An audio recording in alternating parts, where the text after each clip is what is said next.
สบายดีทุกคนมื้อนี้ก็คือจะมารีวิวไปใส่บาตรอยู่วัดป่าศรีพนมอำเภอสว่างแดนดินจังหวัดสกลนครครั้งแรกให้ทุกคนเบิ่งนะก็คือเป็นวัดที่อยู่ในประเทศไทยเลยทุกคนเป็นครั้งแรกที่จะมาใส่บาตรในประเทศไทยอย่างแรกเลยจะก็คือจะตื่นเช้ามาจะต้องมานึ่งข้าวเบาไฟก่อนเพื่อจะเอาข้าวไปใส่บาตรตอนเช้าจะมาอยู่เฮือนของพี่น้องเลยอยู่ที่อำเภอสว่างแดนดินจังหวัดสกลนครคลิปตัวนี้มันจะถ่ายตั้งแต่วันที่14พฤษภาคมในเดือนที่แล้วได้ทุกคนคือจอยตอนจอยไปเที่ยววันประเทศไทยและจอยได้ถ่ายคลิปเอาไว้ไปใส่บาตรอยู่ที่วัดป่าศรีพนมแต่ว่าจอยบ่ได้โพสต์คลิปให้ทุกคนเบิ่งแต่ว่าตอนนี้จอยกลับมาบ้านจอยมีเวลาว่างจอยก็เลยต้องมาตัดคลิปนี้เผื่อโพสต์ให้ทุกคนเบิ่งคลิปนี้จอยถ่ายมาก็ไก่จะครบเดือนเลยทุกคนแต่ว่าหากมาตัดคลิปไปทุกคนเบิ่งเนื่องจากว่าช่วงที่จอยไปตอนนั้นแล้วจอยแบบว่าจะตัดโพสต์แล้วคนโพสต์คนเบิ่งก็น่าจะน้อยอยู่ในเมืองเนี่ยเพราะว่าจอยบ่ค่อยได้ถ่ายคลิปอีหยังแน่ไปช่วงนั้นจอยก็เลยต้องกลับว่าเมื่อบ้านแล้วจังโพสต์ก็ได้สั่นก็เลยต้องกลับมาบ้านแล้วจังโพสต์ก็คือคลิปไปใส่บาตรอยู่ที่วัดป่าศรีพนมอำเภอสว่างแดนดินจังหวัดสกลนครทุกคนมันตื่นเช้ามามันจอยจะต้องมานึ่งข้าวก่อนนึ่งข้าวมันตอนแรกจอยเปิดแก๊สบุกเว้นเลยทุกคนกว่าจอยสิได้นึ่งน่ะบ่แม่นง่ายเลยต้องถ่ายเจ้าของเงินตื่นมา เจ้าของเงินตื่นมาเปิดแก๊สให้แล้วจ้าก็หนึ่งเพราะว่าจ้าบอกว่าจะต้องตื่นแต่เช้าเพื่อจะไปใส่บาตรจ้าก็ต้องนึ่งข้าวเองว่าซะก็เลยต้องขึ้นมาตื่นมานึ่งข้าวมือแหลกทุกคน เพื่อไปใส่บาตรก็เลยต้องตื่นแต่เช้าตื่นแต่4 โมงเช้าแบบนี้นะอันนี้คือหลังจากนึ่งข้าวปลาไว้แล้วก็จ้าก็ต้องไปอาบน้ำเปลี่ยนเครื่องนู่นงานเราก็มาเบิ่งให้ข้าวต่อเบิ่งข้าวมันน่าจะสุกแล้วก็คือเตรียมจะเอามาเท่าด้วยทุกคนเท่าเข่าเดี๋ยวหลังจากเข่ามันสุกแล้วคือจะเอามาเท่าว่าวก็คือว่าสัมไปสัมมาได้ทุกคนเพราะว่าจอยบูดจะบอกจังไดเนื่องจากว่าคลิปตัวนี้มันจอยถ่ายไว้โดนแห้งแล้วแต่ว่าจอยบันทึกตัดให้ทุกคนเบิ่งนะจอยก็เลยแบบว่าบางเทีจอยก็ลืมว่าจอยต้องเฮ็ดน้ำไหลแดงน้ำไหลแดงนี่นะหลังจากเข่ามันสุกแล้วก็คือจะมาเท่าแล้วก็ใส่แอบไว้แบบนี้เลยทุกคนอยู่บ้านจอยแอบเข่าเด้อหรือว่าติบเข่าอะไรหลังจากตกมาตอน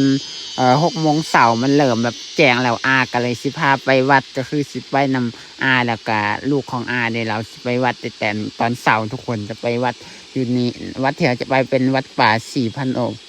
นมเลยทุกคนที่อำเภอสว่างแดนดินจังหวัดสกลนครแหละแต่ว่าก่อนจะไปวัดเราก็ต้องมาแวะซื้อขนมก่อนทุกคนเพราะว่าเขามีแต่เขาเดี๋ยวบ่แต่งแนวกินอีหยังเลยก็ต้องมาหาซื้อขนมเพิ่มเพื่อสิไปใส่บาตรซื้อขนมอยู่ที่เซเว่นเลยทุกคนหลังจากนั้นเราก็เดินทางต่อไปที่วัดป่าศรีพนมต่อเลย คือเดินทางมาทุกคนมันใกล้อยู่ได้วัดในกว่าสิมาฮอดแต่ว่ามันก็บ่ได้ใกล้ปานนั้นเนื่องจากว่าทางมันดีขี่รถสะดวกสบายมันก็เลยฮอดไวถึงว่าทางจะไกลแต่ว่าก็บ่ได้ไกลปานไหนเนื่องจากว่ามันคือว่าแล้วทุกคนเส้นทางดีนะก็เลยฮอดไว หลังจากมาฮอดในวัดปุ๊บทุกคนก็คือจะพากันเข้าไปทางในเพื่อจะไปใส่บาตรทุกคนมาใส่บาตรช่วงที่จอยไปใส่จะเป็นมือวันที่14เดือนมิถุนาเดือนมีถุนาคมเป็นว่าทุกคนเดือนพฤษภาเดือนพฤษภา จะไปเดือนพฤษภาทุกคนเป็นส่วงที่หลวงปู่มาเพิ่นลาไปนะทุกคนจอยไปใส่บาตรมันคนหลายแห้งเลยช่วงที่จอยไปแต่ว่าจอยช่วงนั้นมันจอยบ่ทันได้ถ่ายคลิปจอยยังบ่ทันได้โพสต์คลิปให้ทุกคนเบิ่งนะทุกคน คือบอกไปบอกมาจอยก็ลืมเนาะทุกคนนะมันหึงนะไหมจอยถ่ายไว้เกือบเป็นเดือนผุนอันนี้จะเป็นวัดป่าจอยจำได้แต่ว่ามันเป็นวัดป่าศรีพนมที่อำเภอสว่างแดนดินจังหวัดสกลนครมือที่จอยไปแมนมูวันที่14พฤษภาคมเลยทุกคนจะเป็นช่วงมือที่หลวงปู่มาเพิ่นลาไป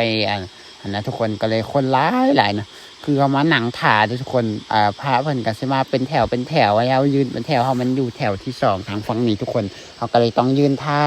หลังจากนี้พระไก่สิมาฮอดทางฝั่งเฮาแล้วเฮาก็ต้องเกี่ยมเครื่องเกี่ยมของจะใส่เดือดใจคือจะมีขนมส่วนก็สิจับข้าวส่วนลูกของก็จับขนมคือการเฮาก็จับขนมใส่ทุกคนตอนแรกจะคิดว่าพระน่าจะบ่หลายแต่ว่าพ่อมาใส่แล้วโอ้โหหลายแฮงนะ มีเป็นร้อยป้ายพุ่นนะทุกคนแต่ว่าใจคิดว่าขนมที่เขาซื้อมาบ่พอแน่นอนแต่ก็บ่พอกันนะจะบ่เป็นอย่างดอกเพราะว่า มาครั้งแรกเนาะมันก็เลยเขาคิดว่ามันอันคนสิบ่หลายหรือว่าพระสิบ่หลายแบบนี้นะแต่ว่าพอมาแล้วทุกคนมันขึ้นหลายแห่งเพราะว่าเขาบอกว่าวัดป่าศรีพนมเป็นวัดที่โด่งดังแห่งในแถวภาคอีสานแบบนี้นะหลังจากจอยใส่ มืดแล้วจอยก็ต้องมายืนทั้งนอกถ่ายทุกคนเพราะว่าจอยใส่มืดแล้วนี่นะยังยังบ่ทันมืดเถื่อเราอันเข่าเอามาหลายยังบ่ทันมืดเราก็ใส่ต่อไปส่วนเฮามืดแล้วก็มาอยู่ทั้งนอกหลังจากเขาใส่บาตรหมดอีหยังเรียบร้อยแล้วต่อมาก็คือต้องเข้ามาทางในเพื่อเตรียมรับพรเลยทุกคน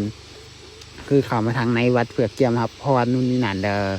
จะก็เข้ามาน้ำเพิ่นแหละหลังจากรับพรเรียบร้อยแล้วต่อมาเขาก็คือเตรียมจะกลับแต่ว่าเขาบอกว่าเอาเข่าเอาอย่างไปกินแล้วเป็นของทานอย่างประมาณนี้นะเขาก็เลยพากันเขาไปเอาเข่าเอาหนามอย่างนี้ส่วนจอยกับแมนออกมานอกเลยจอยบูอย่างเด้มาครั้งแรกนะ หลังจากนี้ก็คือคลิปตัวนี้จอยสิได้ขอจบสำนีทุกคนใส่บาตรแล้วกันสิพากันกลับวันแล้วก็บายบายพบกันใหม่คลิปหน้าเด้อ